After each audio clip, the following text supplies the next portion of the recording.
संतांनीच भगवंताला सगुणात आणले. सर्वात अर्पण भक्ती श्रेष्ठ आहे. पूजा करताना मी तुझा दास आहे असं म्हणावं म्हणजे प्रेम येतं. यात लाज वाटायचं काहीच कारण नाही. आधी भगवंताचं दास व्हावं आणि मग पूजा करावी.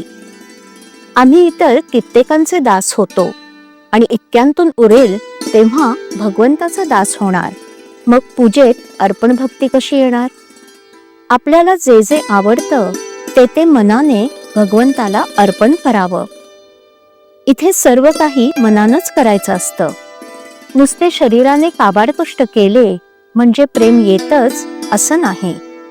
चित्त विषयाकडे ठेवून भगवंताची सेवा करणं म्हणजे अंगचोरपणा आला. असा अंगचोरपणा करू नये. भगवंताकडे मन लागायला सगुणोपासना उत्तम होय.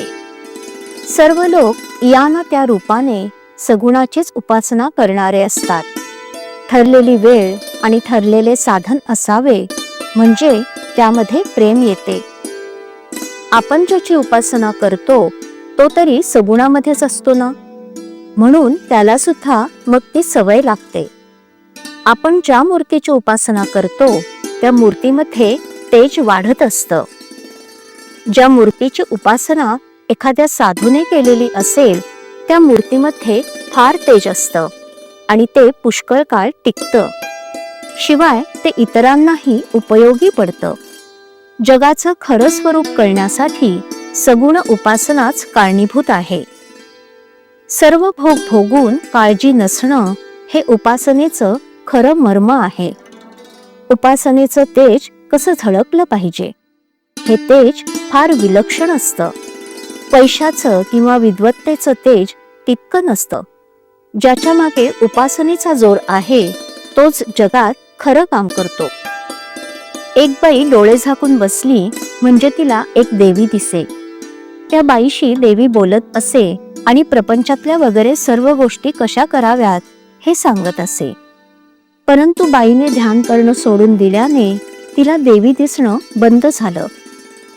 तसंच एक मुलगा डोळे झाकून बसला म्हणजे त्याला पांढरी दाढी असलेला एक साधू दिसे. कसं वागावं, काय करावं वगैरे सर्व गोष्टी तो त्या मुलाला सांगत असे. परंतु मुलाने ध्यान करणं सोडून दिलं आणि तो दाढीवाला दिसेनासा झाला. या गोष्टींचा अर्थ असा की आपल्याला सांभाळणाऱ्या शक्ती आपल्या मागे असतात. त्यांची उपासना आपण सोडू नये. भगवंताला सगुणामध्ये आणला हा संतांचा आपल्यावर फार मोठा उपकार आहे. संतांनी आपल्याला सांगितलं की ही दृश्य मूर्ती तुझी आहे. तुला हव्या असणाऱ्या सर्व वस्तू देणारा भगवंत तोच आहे. ही जाणीव आणि कल्पना आपल्या ठिकाणी वाढत गेली तर त्यामुळे भगवंत दाता आहे ही जाणीव उत्पन्न होईल. भगवंत दाता आहे, तो माझ्या मागं आहे, तो माझ्या सुखाचा आधार आहे, तो माझं कल्याण करणारा आहे.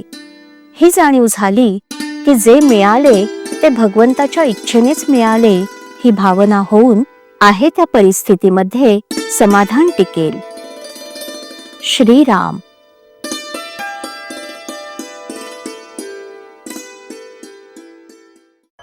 श्रीराम जय राम जय जय राम. श्रीराम जय राम जय जय राम. श्रीराम जय राम जय जय राम. श्रीराम जय राम जय जय राम. श्रीराम जय राम जय जय राम. श्रीराम जय राम जय जय राम. श्रीराम जय राम जय जय राम. श्रीराम जय राम जय जय राम. श्रीराम जय राम जय जय राम.